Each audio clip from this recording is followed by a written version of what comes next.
Happy Pokemon 20th anniversary, everyone! 20 years ago, Pokemon Red and Green came out for the original Game Boy, and now it is where it is today. I hope everyone's enjoying the promotions and all the special events and all of the new merchandise that's coming out for Pokemon's 20th anniversary.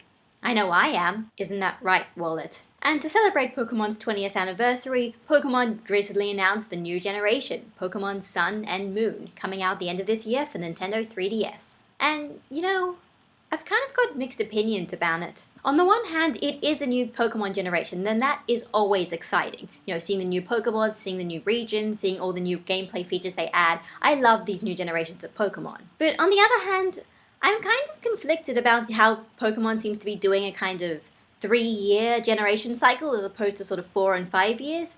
I mean, the fact that they're making a new generation so quickly, the problem I have with it is it just feels like if you make these new generations come out just so quickly, it'll just feel like they'll kind of lose all their impacts and everyone's going to kind of forget about a lot of the generations because they didn't have as much time to themselves to really sort of come up with their own sort of unique identity. Like, that's already been happening with Generation 5. People already seem to be forgetting Generation 5.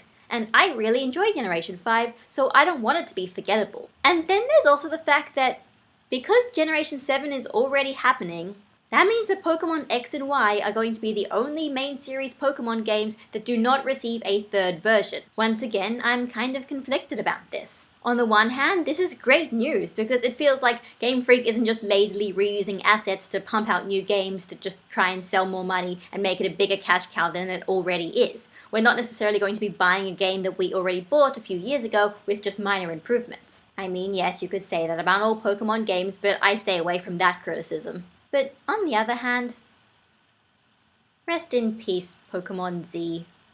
There were so many jokes we could have made about it. Last time on Pokemon Z, Xerneas and Yveltal began their epic battle, only to be stopped by the Pokemon of Order, Zygarde. Zygarde now attempts to absorb Xerneas and Yveltal in order to obtain 100% of his cells and reach his complete force. Will Zygarde succeed in his plan? Find out today on Pokemon Z.